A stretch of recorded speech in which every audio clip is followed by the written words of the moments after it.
कि पुलिस को भेज दी गई, इतना टॉर्चर किया गया मुझे। थोड़ी खुशी है, चलिए इतना लाठी खाए तो कम से कम विज्ञापन आज आंदोलन की शुरुआत भी किए थे छात्र न्याय सत्याग्रह, लेकिन अभी पूरी जो हम लोग की डिमांड है वो पूरा नहीं हुआ।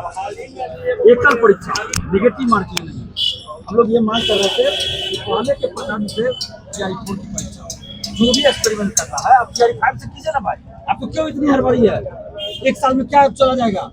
TRE1 2 फ्री हुआ, लाखों शिक्षक की भर्ती हुई, वो गलत था क्या? हो तो सबको बहाल कर दीजिए, सबको बाहर कीजिए, कैंसिल कर दीजिए TRE1 2 3, या नहीं तो TRE4 पुराने पैटर्न पर लीजिए और TRE5 से जो एक्सपेरिमेंट करना है कीजिए, लेकिन उसकी भी सूचना आप पहले दीजिए, अभी दीजिए, ताकि TRE5 के अभ्यर्थी अभी से उस अनुसार तैयारी करेंगे। सिलेबस जारी कीजिए। ये कोई तरीका हुआ कि अचानक से उठे सो के कोई सिलेबस जारी कर दिए? ये नहीं होता है। पढ़े लिखे नहीं है क्या BPSC के अधिकारी और शिक्षा विभाग के अधिकारी और शिक्षा मंत्री?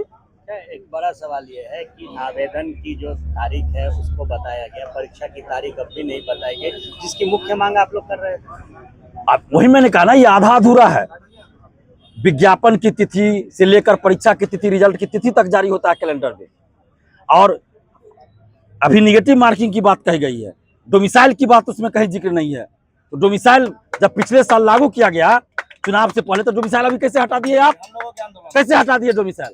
पिछले वाला हम लोग आंदोलन किए तो डोमिसाइल लागू किया गया, कैबिनेट से पारित किया गया, अभी डोमिसाइल का कहीं कोई जिक्र क्यों नहीं है? तो डोमिसाइल लागू हो TRE4 में, जब तक हटा नहीं तो फिर आप हटा कैसे दिए अपने मन से भाई?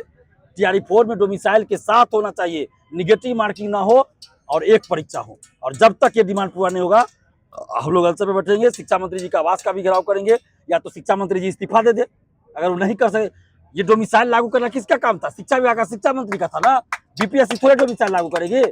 शिक्षा विभाग ने पिछले साल कैबिनेट से पारित हुआ था कि TRE4 में डोमिसाइल लागू रहेगा 85%, तो क्यों इस बार उसका जिक्र नहीं है?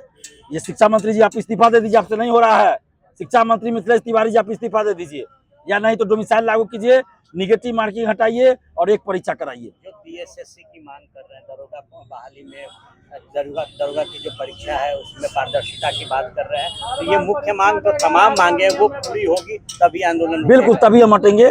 BSSC संविदा वेटेज हटाया जाए उस BSSC से, एग्जाम डेट BSSC द्वितीय इंटर स्तरीय CGL पूरा BSO का घोषित हो, BSSC दरोगा सिपाही में पारदर्शिता लाई जाए, लाइब्रेरियन की बहाली हो, BET का आयोजन हो असिस्टेंट प्रोफेसर के लिए। इसके अलावा 1799 दरोगा बहाली में जो धांधली हुई है PT मेंस में, उसकी जांच हो। 17वीं BPSC सिविल सेवा में हिंदी मीडियम वालों के साथ भेदभाव हुआ, धांधली हुई, उसकी जांच हो। और पेपर लीक जो जितना बिहार में हुआ है जिसकी जांच भी चल रही है, तो उन सब में जो भी दोषी है, जो भी संलिप्त है, उन सब पे कठोर कार्रवाई किया जाए। और पूरे बिहार में वो 20 अधिकारी कौन है जिसकी BPSC मेंस की कॉपियां हूबहू मिली थी, हैंडराइटिंग हूबहू था, फुल स्टॉप कॉमा सब सेम था, जिसकी मेंस की कॉपियां बाहर ले जाकर लिखवाई गई, OMR सीट PT का बाहर ले जाकर रंगवाया गया। वो 20 अधिकारी कौन है, नाम सार्वजनिक करे सरकार और उन लोगों पे कार्रवाई करे। और BPSC का कौन अधिकारी है, कौन कर्मचारी है जो BPSC ऑफिस के अंदर से मेंस की कॉपियां बाहर भेजता है, OMR सीट बाहर भेजता, कौन है वो अधिकारी? क्यों नहीं आज तक उसका नाम खुलासा हुआ? क्यों नहीं उन लोगों पे कार्रवाई हुई? उन लोगों पे कार्रवाई हुई। सारा डिमांड हम लोग का। देखिए, जो डिमांड है उस पर अब भी कायम है। निश्चित तौर पर नोटिफिकेशन जारी हुआ उसके बाद भी आंदोलन नहीं रुकेगा, जब तक बात की जाएगी, जब तक नहीं